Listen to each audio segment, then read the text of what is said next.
Good morning, Ovidell Middle School students. This is Mr. Woolley. And remember, the information contained in this video is intended to be viewed only by the students in Mr. Woolley's classroom. By watching the video, you agree that you will not record or share the video with anyone who's not a student in Mr. Woolley's classroom. All right, question one.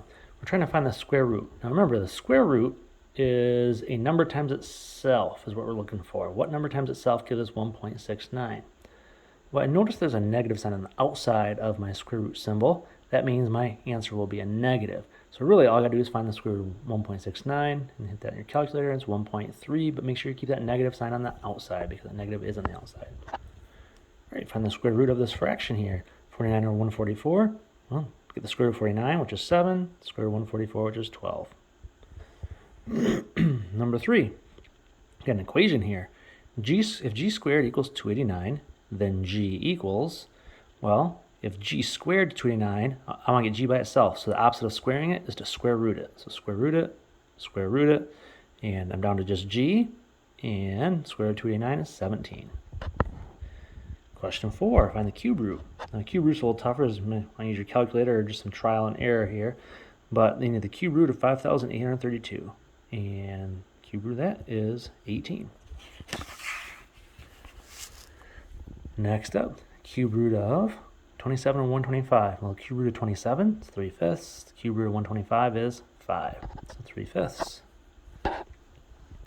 Number 6, solve the equation. If z cubed equals 1 over 27, then z equals, well, if z cubed is 1 over 27, cube root it, and does the opposite there. So instead of z cubed, now you're down to just z, and the cube root of 1 is 1, cube root of 27 is 3, so 1/3.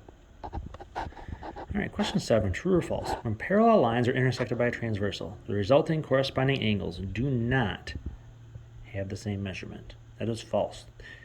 When the two parallel lines are cut by a transversal, they create another exact copy of that intersection of lines with an angle, so corresponding angles are always going to be something that's congruent or the same measurement. All right, moving on to our next page. Page number 8. Using provided image, the measure of angle 3 equals. All right, so look at the picture. We see angle 6 is 125 degrees. So look at the picture. Here's my angle 6 is 125. And here's my parallel lines again. And all we know so far is this. Now, due to the fact that, like in the last problem, that true-false one, corresponding angles, I know on angle 6, angle 2 are the same spot. Because this cluster of angles is the exact same as this cluster of angles. So the upper right, those are the same. But I need angle 3.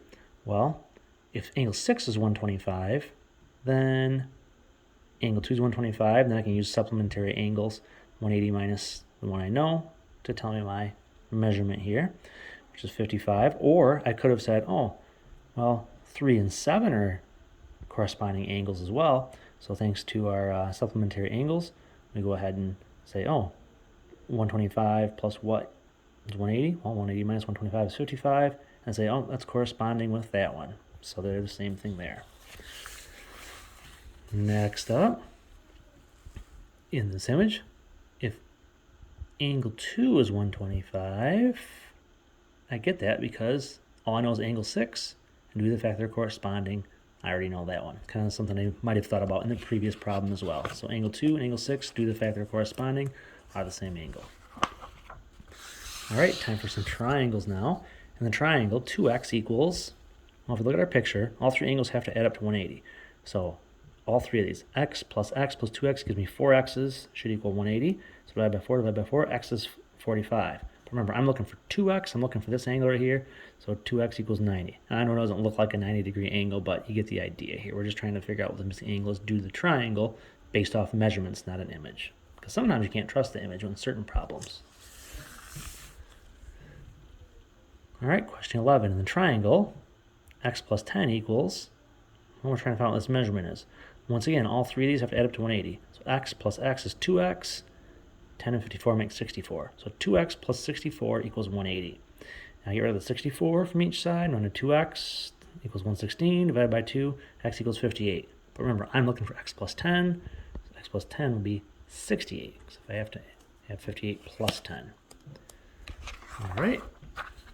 Next question. Use the Pythagorean theorem to find the missing side length of the right triangle. Round your answer to the nearest tenth if necessary. All right, so I have the two legs. All right, my a and my b. A squared plus b squared should equal c squared. All right, so a is going to be a 2. So 2 squared plus 3 squared should equal what c squared is. So 2 squared is 4, 3 squared is 9, equals c squared. And I got 4 plus 9 is 13, and that gives me c squared. So I want c by itself, so I square root it, square root it, square root of 13 ends up being about 3.6. All right. Next up, similar question, except this time I have my a, and I got my b, and I got my c. It's the b that I don't know.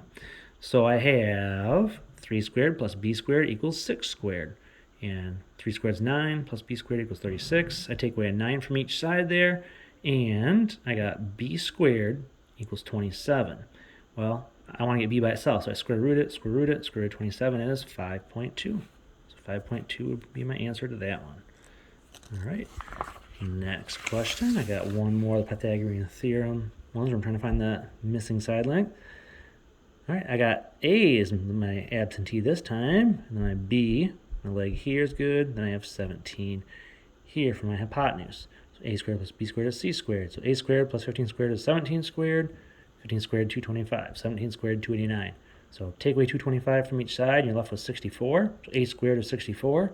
Square root it, you're down to just a, and it equals 8, and you're all done. All right, using the given lengths, determine if the triangle is a right triangle. Well, a right triangle has to be able to follow our Pythagorean theorem. So a squared plus b squared is c squared. Now, hypotenuse has to be the longest side. The longest side is 70, so that automatically gets parked here. This doesn't really matter which one's the a or the b. They're both going to be legs. So 44 squared plus 55 squared equals 70 squared. So I crunch all the numbers. I can add these two up. 4961. Oh, 4,900. Those are not equivalent, so no, that's not a right triangle. All right, got one more here on this one. Using the given lengths, determine if the triangle is a right triangle. So 24, 143, 145, that has to be c because it's the biggest. So that's c squared. And then the other one's 24 squared and 143 squared. I play out the numbers there, and I get 576, 2449 equals 21025. And you add those together, 21025, 21025. So 21,025 matches up on both sides. Yes, that is a right triangle. All right, well, thank you for watching, and good luck in your test.